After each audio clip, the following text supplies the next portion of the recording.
the grace of Pujya Swamiji, happiness lies inside us, and that we come to know only through Vedanta. So please, please, please, never miss this chance. Whenever you are getting to attend such type of camp, please grab it. Hari Om. Thank you very much. Namaskar. Namaskar. Yeah, you, yes.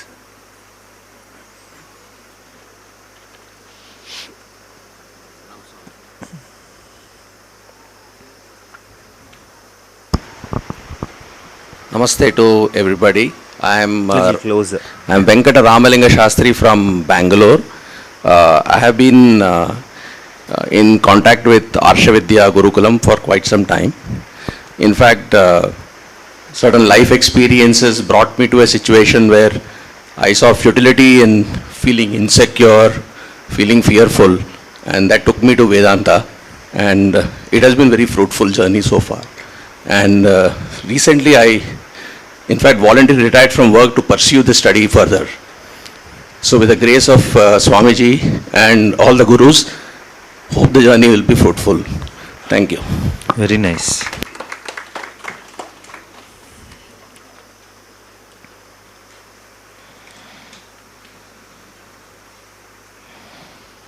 Yes, yes.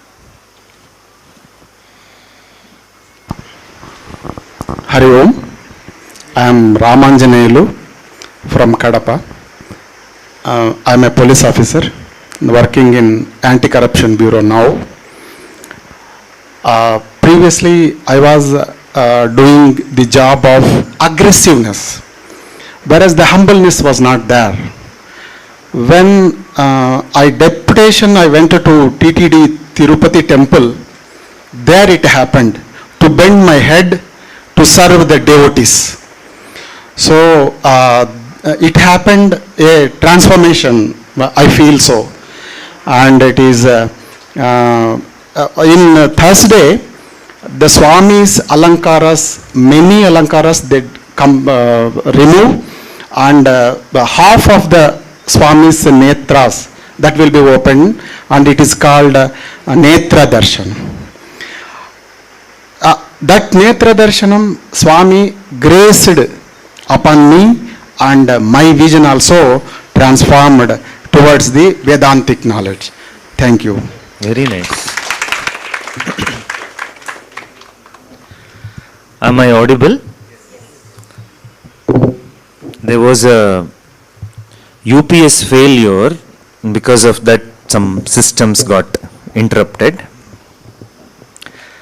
Let us hope and pray that we don't have any obstacles during the study of Vedanta today. We will start the session with chanting of the Omkara thrice.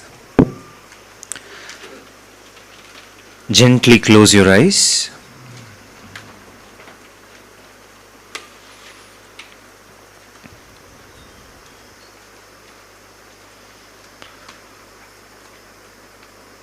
Recognize the freshness in the present moment.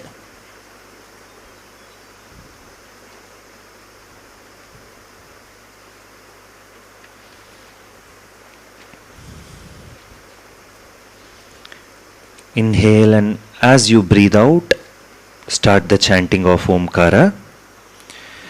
Inhale.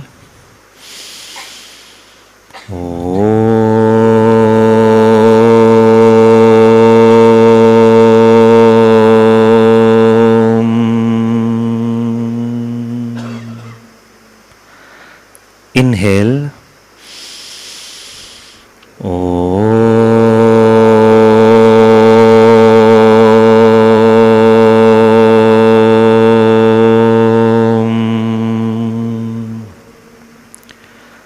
Inhale.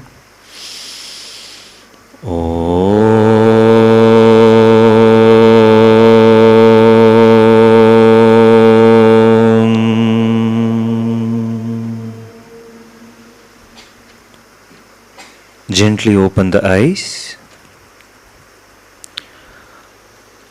Om Asato Ma Sadgamaya तमसो मा ज्योतिर्गमय मृत्योर्मा अमृतंगमय ओम शांति शांति शांति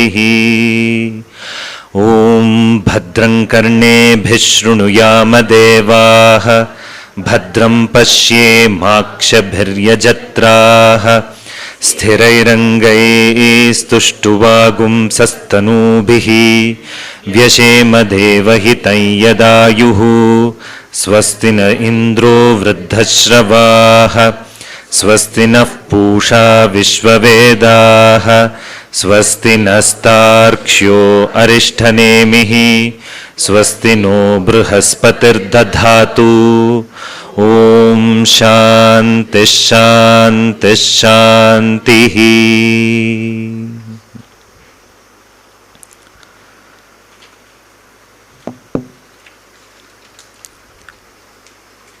A human being is always in search of contentment and peace. Really speaking, what one is seeking in and through all the pursuits is this contentment and peace. Both are synonyms, in fact. But a person doesn't recognize the fact that what he or she is essentially searching is contentment alone. A person is seeking or wanting and putting all the efforts to gain some money, a legitimate pursuit. But for what purpose is that person behind money and putting all those efforts to gain money? What for? Contentment only. Suppose one Devata comes today, the one Devata comes and gives us darshan, pratyaksha, and that Devata asks you, I have a deal. Okay, what do you want? I want money, somebody asks. Okay, so the Devata says, I will give you $1 million and you will never be peaceful. I'm going to give you $1 million. Along with that, you are never going to have peace of mind. Is that deal okay for you? How many of you will accept that deal from the Devata? None. Because no amount of resources, no position, no relationship, nothing is of use if you do not have peace of mind, if you do not have contentment. What is there in deep sleep? In deep sleep, is there mansion? No. Is there your home? No. Is there fame? Is there money? Nothing. What is there in the deep sleep? Contentment, peace, joy. That's why we are seeking it all the time. There is no person who says that I do not enjoy sleep. That's why in lecture hall also some of us sleep. Swamiji, I was sleeping, now you have given the reason for my sleep and you have validated my sleep. Now I can happily, without any guilt, in front of you in the class, I can go to Samadhi Sthiti. So our Guru, Swami Paramarthananda ji in Chennai, once one lady, one Amma has been attending Swamiji's classes very regularly over many years. And today, one day, a guest has come to her house. And this Amma is very committed to attending Swamiji's classes. So now what to do? The guest has come, I have to, as my duty, I have to take care of the guest also. And as a duty towards Shastra, and towards myself, I want to attend the classes also. Now what to do, the person was thinking. So that Amma decided, okay, I will ask this guest also, why don't, I am going to Bhagavad Gita classes every day regularly, why don't you also come to Swamiji and you listen, you may be interested. So the guest also agreed. So she also joined her and came to Swamiji's class. So after the class, this guest, lady who had come from other town, she did big namaskarams to Swamiji. She said, Swamiji, there's something in you. You're really great. You know, I have been suffering from insomnia from so long. I have not had sleep. Today in your lecture, I had such a deep sleep. I am so grateful to you. Only today, I got this sleep. See, Vedanta, if you have not chosen, if you are not alert, if your mind is not attentive, everything goes above your head. And when something is going above your head, what you fall is you fall asleep. Swamiji shared this with me once in Bangalore. So that happens. So never force the guests who come to your house to attend the classes. So what we are seeking is contentment alone, but we fail to understand it. Deep sleep is a great insight to recognize that in spite of everything, what we are seeking is peace of mind, is contentment. You may be in the middle of a big party, but yet you are feeling sleepy. What do you want to do? You want to leave that venue and then go sleep. One is wearing big silk shirts and silk saris and then big diamond necklaces and this, that, everything. You attend the wedding and all that. But then you don't care. You just take them off and then what you want to do is feel comfortable and go to sleep. For the sake of deep sleep, you are ready to give up everything. You are ready to give up everything. This is a big insight to know that what we are essentially seeking is contentment alone. If at all we recognize this, and all our pursuits will be stress-free. Because you are not seeking the position for position's sake for contentment alone. You are not seeking money for money's sake for contentment alone. You are not seeking relationships for the sake of relationships, for the sake of contentment alone. So when you know this, contentment becomes the priority in your life. Everything else becomes secondary. Your focus is on gaining contentment. And this contentment can stay firm and steady only in a person who has wisdom and only in a person whose mind is sthiram, whose mind is ready. That's why AMRITABINDHU Upanishad is focusing a lot on preparedness of the mind, a mind which is ready. Kathopanishad beautifully presents the Ratha Kalpana, the imagery of the chariot. You all have seen that in the Bhagavad Gita book. The first print of all the Bhagavad Gita books will be that Yuddha, the scene in which Shri Krishna is the charioteer and Arjuna is sitting in the chariot, and that chariot is presented on the Bhagavad Gita books. So in fact, the basis of all of this is in Kathopanishad in the Veda, where the mantra says, Atmanam rathinam vidhi shariram rathamevatu buddhim tu saratim vidhi manah pragrahamevacha. Upanishad is saying, this is the ideal setup. This is how our life should be. This is how everything should be. This is the best configuration. What is that configuration? Know that the self, Atman, is the owner of the chariot. the body is compared to that of a chariot, and who is the one who is owning this chariot? The Atma Chaitanya. And the chariot called body has a charioteer, just as a chariot has charioteer. Now the chariot called body has a charioteer. Who is that? Buddhi. Buddhi is the one who is running this chariot.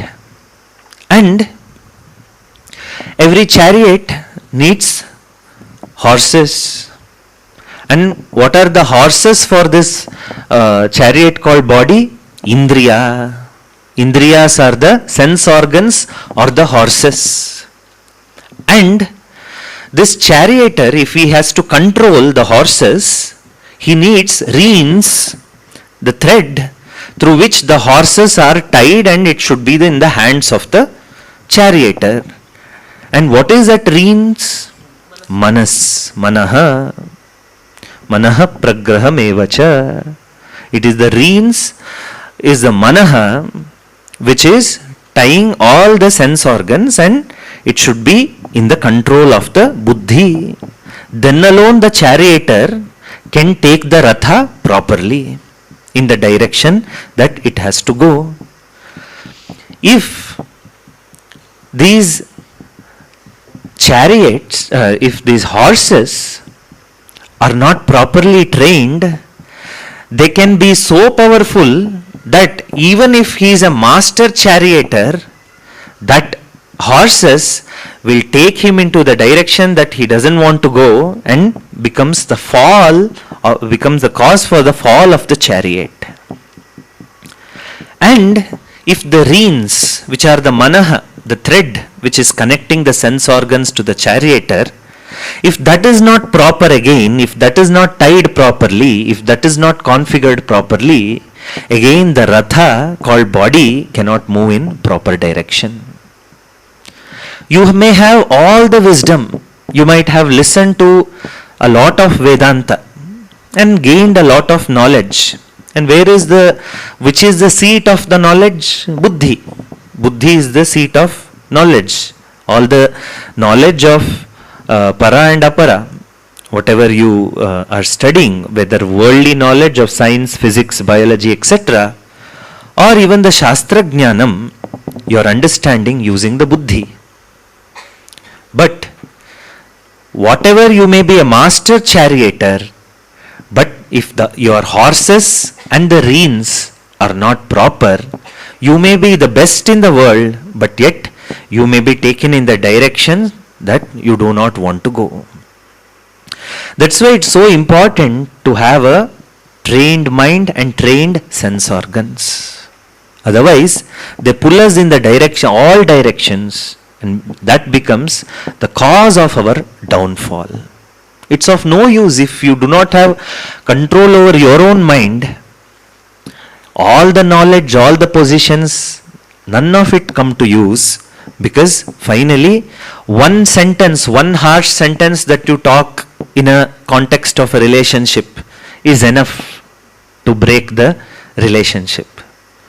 One mistake that you do in life because you do not have control over yourself is enough to defame you in a particular context. So that's why it's so important that we train our minds and it is available for our pursuit. And especially in the pursuit of Vedanta, if it is the absolute contentment and joy that you are seeking, then your mind should be relatively happy, relatively joyful, relatively contented. If you are seeking absolute, some sense of that absolute must be there, no? The taste of something that you are searching for must be there with you. If you do not have taste of that only, and how will you even cognize, or how will you even aspire and desire for that absolute contentment? So that's why it's very important to relatively have the mind which is pure, relatively have a mind which is relatively contented, so that it aids, which helps us to pursue the absolute. So in this context, we will look into the shloka, into the mantras of AMRITABINDHU Upanishad. Repeat after me. Mano hi dvividham proktam Shuddham cha shuddhameva cha Ashuddham kama sankalpam Shuddham kama vivarjitam. So yesterday we saw this verse, that this verse is indicating one to have a pure mind by contrasting it with a impure mind. What is an impure mind? Ashuddham kama sankalpam. That mind is hijacked by obsession and uncontrolled desire. Desires which are not going to benefit you in any ways. Such kind of a mind is of no use in the pursuit of Vedanta. You will only be having information after information, but there will be no transformation. With an impure mind, if you are continuously pursuing Vedanta. See, Vedanta is not just about information, knowing this and that. Pujya Swami Chinmayananda ji once said, if Vedanta was all about information and scholarship, in the university people have Advaita Vedanta PhD. They all must have been Jnanis. Doesn't work like that. It requires sadhana chatushtaya sampatti, a pure mind, a pure heart. Only in that sort of a mind and heart this knowledge takes place. Moving further. Mana eva manushyanam karanam bandha mokshayoho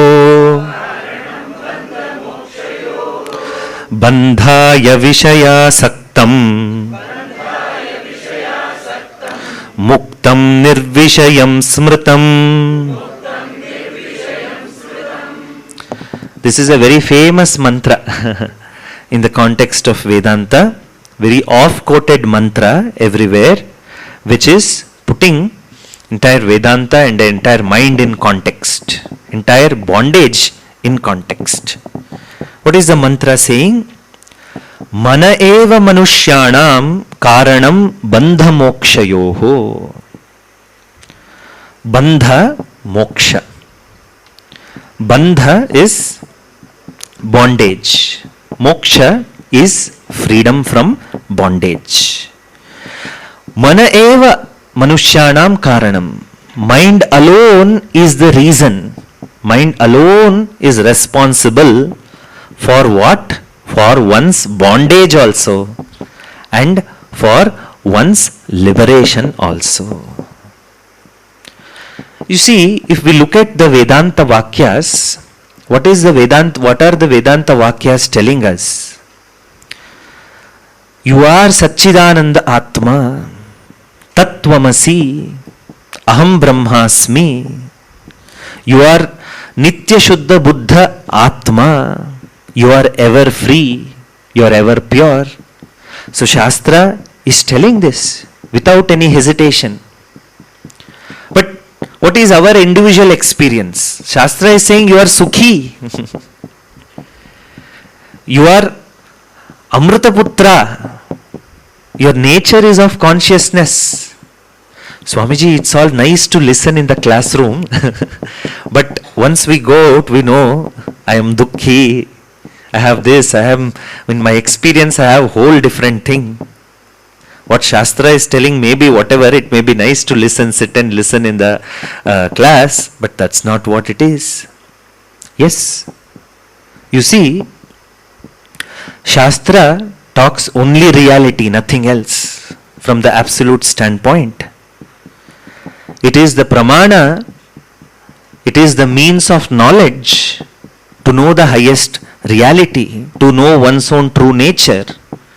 There is no other method, there is no other means through which you can arrive at your real nature as Purnaha, as completeness itself, as Ananda itself, as Sachidananda itself. Because you see, nothing else in the world gives you this jnanam. You go anywhere and everywhere, they are only telling you are useless. Husband will tell wife you are useless. Wife is telling husband you are useless.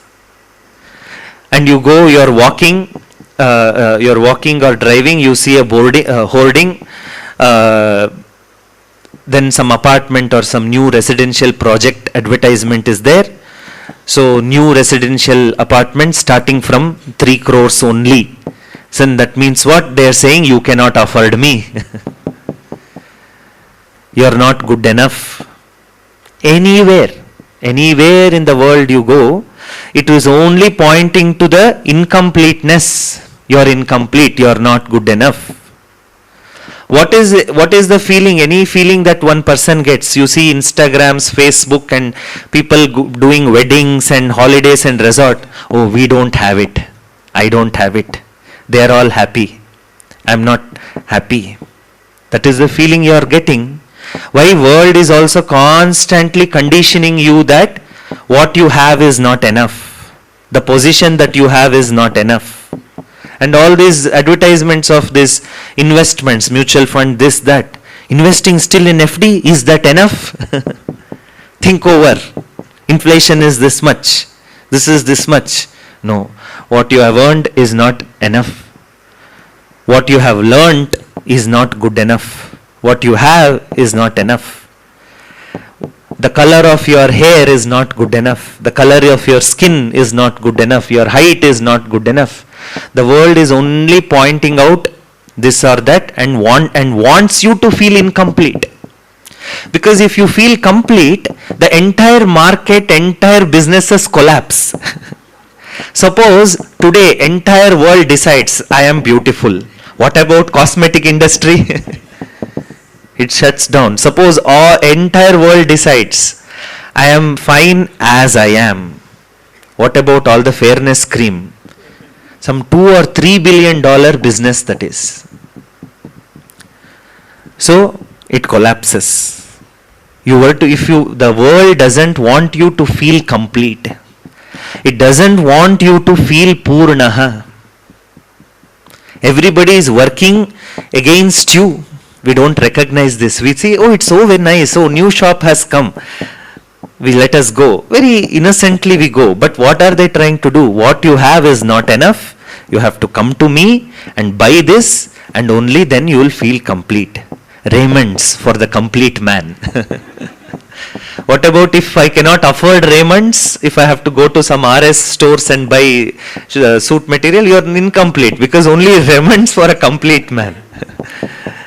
Becomes like that. Anywhere you go, or you take help of religion sometimes. They also say you are not good enough. You go to some Pandit ji, you look at your chart and say, oh, you have Kuja dosha, you are not good enough. You have to do this. Your planet configuration is not proper. It's not good enough. You have to do this, only then you will be fine. Anywhere you go, you are only pointed that you are apurnaha. They want you to feel apurnatvam. Then only there is business. There will be these mischief makers even in this religion. Veda is telling you are Amrita Putra. You are Purnaha. You are Sachidananda Atma. But then somebody who knows Sanskrit made up this shloka. Papoham papa karmanam papatma papa sambhavaha. Then, whatever. Hare, Veda is telling Punyoham, Sachidanandoham, Asangoham, Asangoham punah. Shastra, Vedantas are telling this. But somebody added, I am a papi, papoham. I am papi. Aham Brahmasmi is the Veda Vakya. But here in this context, you are calling yourself as papi, papoham. So, papatma papa sambhavaha. I am papatma, re? No. You are prajnanam brahma. Ayamatma brahma. You are not papatma. So I always recommend, do not chant this shloka. When you are doing Pradakshina Namaskaram and all that, don't do this. You, one more prayer is there, no? Okay, I'll find that. Or there is a very beautiful mantra also. Swastipantha manucharema surya chandramasamiva. So, may my journey of life be like Surya and Chandra. They are going around each other. The Surya is also, the Chandra is doing Pradakshina of Surya, and Surya is a constant. Like that, may my movement be. I always be on the path of Swasti, of auspiciousness, not on anything else. So, nobody wants you to feel Purnam. If you are contented, their businesses collapse. If you are suppose you were to declare, we are fine. Let us search for something deeper than all of it. Something higher. Everybody loses their business. They don't want you to feel that. That's why they put you into a chakkar. You keep on going on and on and on like a merry-go-round, sometimes up, sometimes down, but you are always in the chakkar. The world puts you into a chakkar. Only Shastra pulls you out of that chakkar. Only Shastra is the pramana. Shastra is the means of knowledge through which you come to recognize your own true nature, which is Purnaha. Sachidananda Atma. I am the nature of the happiness itself. I need not search for happiness anything outside. I am the nature of happiness itself. So, without recognizing this fundamental fact, we keep going around and around in the cycle of samsara, getting hurt, kabhi kushi, kabhi gum, kabhi kushi, kabhi gum. But then we have to separate ourselves from this cycle. Why did we come into this cycle? Conditioning of the mind. It's not your problem alone. From the time you were born, people started adding conditioning into you. One layer of conditioning after another. One layer of conditioning after another. Thus, always making you feel incomplete. And that feeling of incompleteness is the bondage. What is bondage? Constant feeling of incompleteness is the bondage. That's how Shastra defines bondage as. And because of that incompleteness, I always want to become something other than what I am. What I am is unacceptable to me. I always want to change and become something else. A life of becoming. What is samsara? Pujya Swamiji used to define it as a life of becoming. Constantly trying to become and be something else. Wanting to be something else. So when apurnatvam is there in the heart, you are always seeking validation from the outside world. Because you yourself are not acceptable to yourself. You want somebody to validate you. Nobody appreciated me. You feel that sometimes. I have done so much for this family, nobody appreciates me. Doing things for the family is your duty. You do it, whether you find appreciation or not. Do not seek appreciation for what you have done for the family. Then you will be the happiest person. You do what is to be done. Continue to do what is to be done. But I do not seek any approval or appreciation from the family members. Thus, I am free. I am free within. So this incompleteness, apurnata, and because of that I constantly try to be something else. I am putting all efforts in physical, mental effort to be something else other than what I am. This is the bondage. This is the samsara. And what is the cause of all of it? Apurnata. Our own mind, in which we are constantly feeling lack. because you have an image of yourself which is incomplete and that is unacceptable, and you go on embellishing it. It doesn't happen. Sometimes it can, sometimes it cannot, and I remain bound. I feel pulled down by the bondage of samsara. And what is the cause for it? A mind which is not handled, a ashuddha mind, a impure mind is cause for one's own bondage. Mana eva manushyanam karanam bandha mokshayoho. So this mind alone, what mind, what sort of a mind? This impure mind alone is the cause for one's bondage. Why? That mind knows nothing better than this, the conditionings from the world. Whatever it has taken, it keeps on operating accordingly. You see, we never pause and rest and reflect and introspect our life, because of which we have become like habitual offenders. There are habitual offenders, chain snatchers. So once they snatch the chain, and then the police take them, and then the court gives them some punishment, 3 months or 6 months, whatever. And after that they are released out of the jail. They have only experienced all the pain in the jail and all that, the same fellow. Then the day he comes out, again he goes and snatches the chain. And again they put him into the bar, behind the bars. And again he comes out, comes on in, then finally court declares is an habitual offender. So we are also habitual offenders. We don't know anything other than what what our repeated patterns are. We are always in auto mode. We went behind some people and we got hurt. Again we go. We want the same people.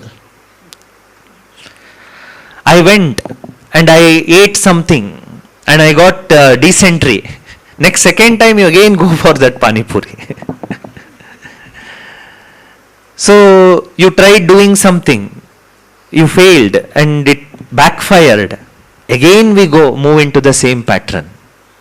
I tried to change my son, I tried to change my daughter-in-law, I tried to change my brother-in-law. It didn't happen. Again, lifelong I am trying to change them. Habitual offenders. Mind is like this.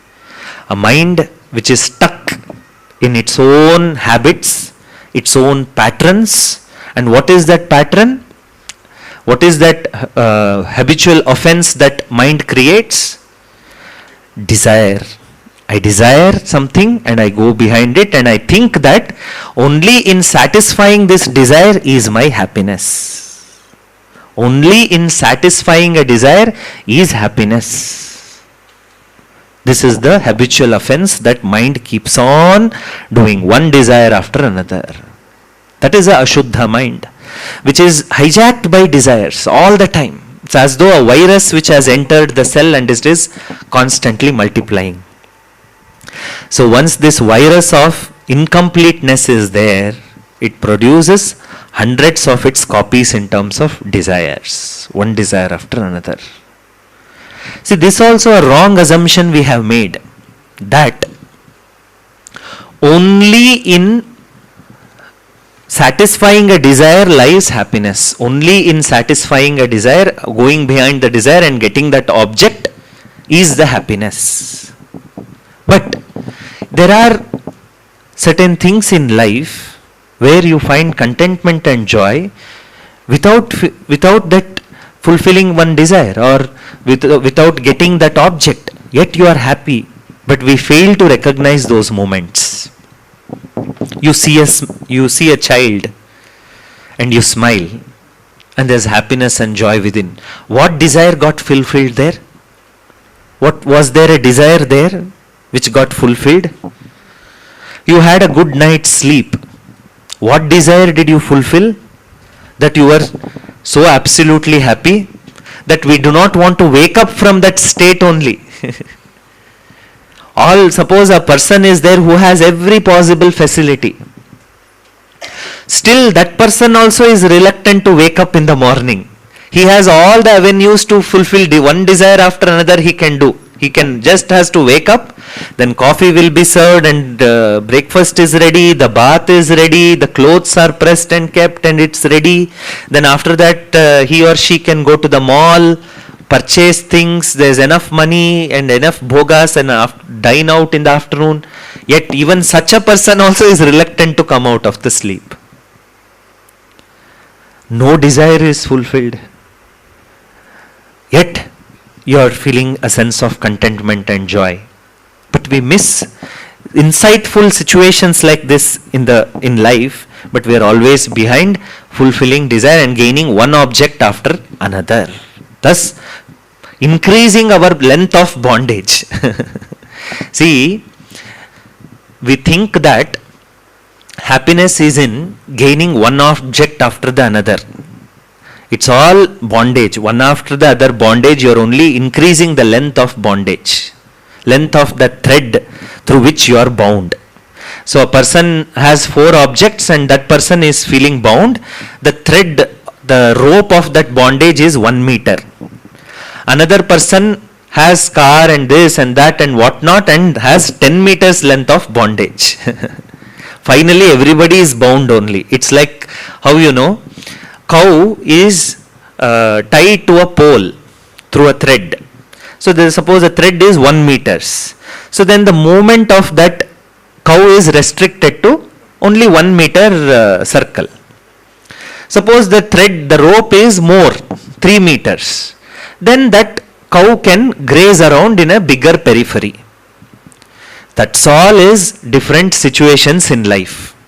Everyone is finally bound only, but the way in the periphery in which you can operate may be bigger. That's all.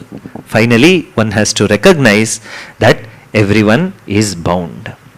Everybody is in the same boat. See, in recognition of this itself, there is a lot of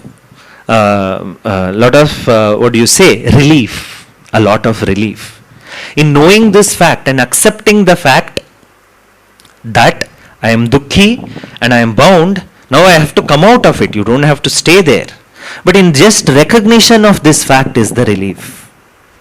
See, so many times some diseases are there. One doctor we go, they gave some medicine, no proper diagnosis. You went around 3-4 doctors and finally one doctor diagnosed it properly. That day the disease did not get cured, but you are relieved. Abba, finally this one doctor properly diagnosed me. Then there itself is the relief. Because now when you know the problem, you can find solution to that problem. And this is a universal problem. And what are we thinking? It's only my problem, my problem, my problem. No, it's everybody's problem. Universal problem. See, when you think that it is only your problem, your worry is more, your frustration is more, and your fear is more. When you recognize it as a universal problem, you are more relieved. How do you say that, Swamiji? There is a power cut in your house. Okay? You go to the neighbor house and ask, in your house also is there power cut? Yes. Oh, okay, then no problem. Until then I was so worried, only power cut is only in my house. Array, what happened? Oh, this, that. You ask them, fine. Corona, first only you thought only it will affect you, then it is affecting the whole world, then they lock down. Okay, fine, parvale. Somehow, let's manage. Because everybody's problem, somehow, let us try to manage. When you recognize the problem as universal, you are immediately relieved. Because it is not only your problem, it is everybody's problem. Rich man has rich man's problems, poor man has poor man's problems, middle man has middle man's problem. Problems based because of ajnanam, because of non-understanding that one's true nature is completeness itself.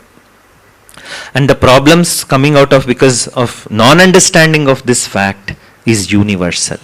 Everybody's problem. And this problem is created by a mind which is impure, which is obsessed by desires. Mind is obsessed by desires. That kind of an hijacked mind cannot look into the world freely at all. That person has no freedom. Because constantly that person is pulled down by the desires. Likes and dislikes, raga and dvesha. All the time that person is like this. So this mind, impure mind alone becomes a karanam for one's own bandhana. We have to recognize that this pure mind is the highest valued asset that I can have in this world.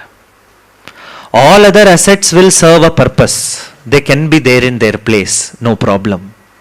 But a pure mind is the highest valued asset that you can possess in this world. So, what should we do? Everybody is in a hurry to increase their assets and wealth. The same sense of hurry you should have for gaining chitta shuddhi, working on ourselves. So this hurry is not a agitated hurry, not a frustrated hurry or something. It's a relaxed effort. In a relaxed way, you are putting forth effort. So there was a Buddhist monastery. A young monk joined the monastery. So that day was the graduation day in that monastery. The senior monks are now going out of the monastery after their sadhanas to teach the words of Buddha to different parts. So this young monk who came in asked, "Oh, what is this? What is happening?" Yeah, they all did sadhana for 12 years. Now they are going out to teach. So this young monk asked, so how many hours of sadhana they were doing every day for 12 years? They were doing 6 hours of sadhana every day for 12 years. Suppose I do 12 hours of sadhana, will I graduate in 6 years? The head monk said, suppose you put 12 hours of effort every day, you will take 24 years to graduate. That means what? It is not quantitative. So this hurry that we should have in order to gain the clarity of mind, the purity of mind, should not be like, oh, I have to gain this. No, relaxed way. Relaxed way, you put forth effort. One step after another. No hurry. When you have hurry, H-A-R-I. So don't have to worry and hurry when you have H-A-R-I with you. When you have hurry with you. So, with that thought, we move forward and gain a mind which is clear. And that clear mind reflects what is within. Mind is like a mirror. What is the role of a mirror? It simply reflects what is in front of it. The mind is like a mirror. If it is all murky, if the mirror is all stained and lot of dirt is on the mirror, even if it's the most Kohinoor diamond is placed in front of it, it doesn't reflect. Mind, which is like this antakarana, which is like the mirror, reflects, has the ability to reflect consciousness. In fact, reflects consciousness. And you are unable to recognize your own true nature, which is but consciousness, which is but Sachidananda Atma. Why? Because this mirror called mind is so much stained. Aneka janma sampraptah karma bandha vidahine. So aneka janma samprapta. Not only the vasanas and the samskaras of this janma, this mind we are holding on to aneka janma. Whatever is gained from many janmas of all that we are keeping. Okay, Swamiji, don't bring too many janmas and all. Stay with this janma. Okay, fine. In this janma only 60 years of memory, 30 years of memory, 40 years of desires, 40 years of disappointments. All that we are storing in the mind. As though there is some big value in storing all this, as though there are all some ornaments that we have to safely keep it. We are keeping all the unpleasant memories in our heart. We are keeping that. As though one day Chitragupta is going to ask and go there and tell, come on now, tell all your unpleasant memories of life, and you're going to get a bonus or something out of it. We keep them. And some people take a lot of pride in their suffering. You know how much we have suffered? Why do you take pride in your suffering? Why are you even holding on that you have suffered so much?